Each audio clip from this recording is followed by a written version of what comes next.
All right, the discriminant, that is just the part of the quadratic formula underneath the root. So not including the square root, just the b squared minus 4ac. That's the discriminant, b squared minus 4ac. So if you have your quadratic function written in standard form, then you can pick what is a, what is b, what is c, replace it, and you'll get a number here. All right, so depending on what you get for that answer tells you what kind of a function you have and how many roots it has. If you get a number that is greater than 0, a positive answer, like 6 or 7 3/5, then you will have two distinct real solutions. It'll cross the x-axis twice. If it's equal to 0, that means that there is one real solution. It's going to touch the x-axis at one and only one point. If you get a number less than 0, a negative number, that means that there are no real solutions, but there are complex solutions. There are two of them, and they will both have I as part of their solution. All right, so let's look at an example. This one, again, is on your worksheet. Now, this is not yet in standard form, so first you need to rewrite that in standard form. And I did that by subtracting 12x from both sides and setting it equal to 0. Then make sure that you have it in descending order. So the ax squared plus bx plus c is how you write it. So a is 1, b is negative 12, c is 36. Now the discriminant is just that part that was underneath the radical, the b squared minus 4ac, not including the root. So now I replace b with negative 12. Negative 12 squared is going to be 144 minus 4 times 1 times 36. That's also 144. So we get 144 minus 144, which is 0. That means that there's going to be one, it's going to be this, one distinct real solution. So it's just going to touch the x-axis at one point, if I was going to visualize what was happening here. So the answer for this question says, find the type and number of solutions. There's going to be one real solution, one distinct real solution. Now, when you solve this using factoring, maybe you got x equals 2 and x equals 2. Those aren't distinct. That's one solution.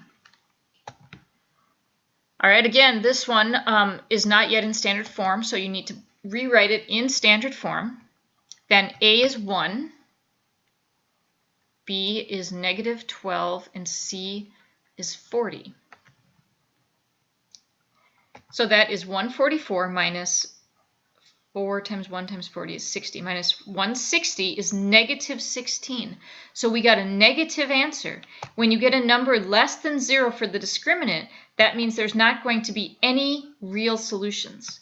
It means that your graph will never cross the x-axis. But there are two non-real complex solutions. That's what you would write. Two distinct non-real complex solutions. Seems like a mouthful, but that's the answer. Here's another example. Again, this is not yet in standard form. A little bit of practice rewriting these in standard form. Remember that a is 1, b would be negative 12, and c would be a positive 30. Replace those into the discriminant, and you will get 144 minus 120, which is a positive number. And a positive means that you will have two real solutions.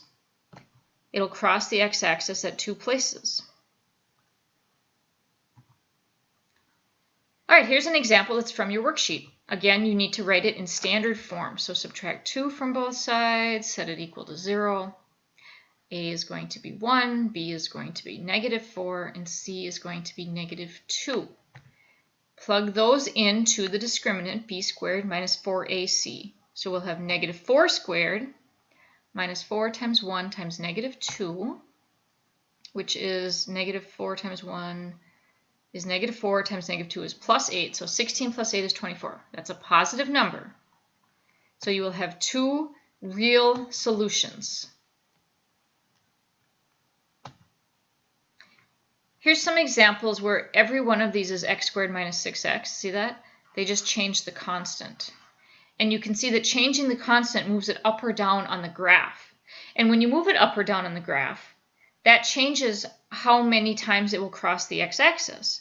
So when it was plus 7, it crossed the x-axis 2 times. When we moved it up, it only touches at one point.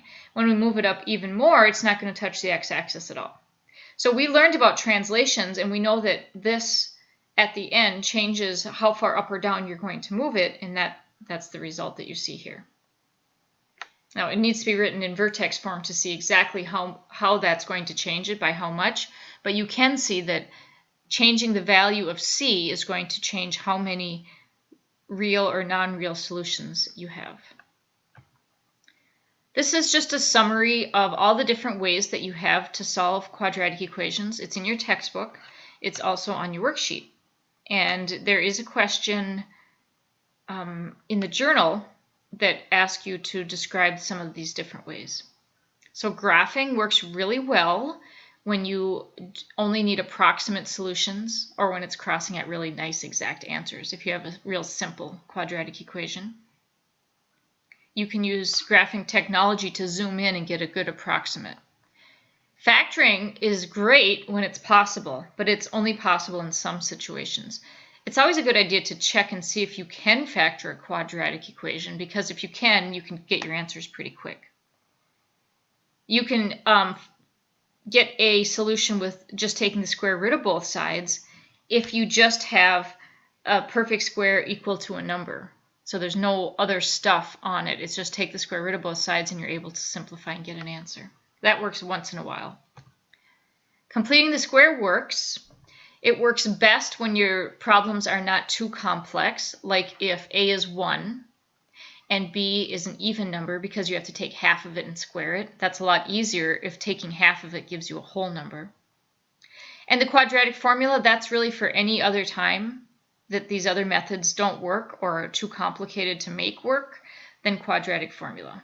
So use it for sure if you have larger numbers or more complex. If you have something besides 1 here for the A, quadratic formula is better. If it doesn't factor easily, even if you think it should factor but you can't figure out what the factors are, try the quadratic formula and you'll be able to find those factors. So there you go.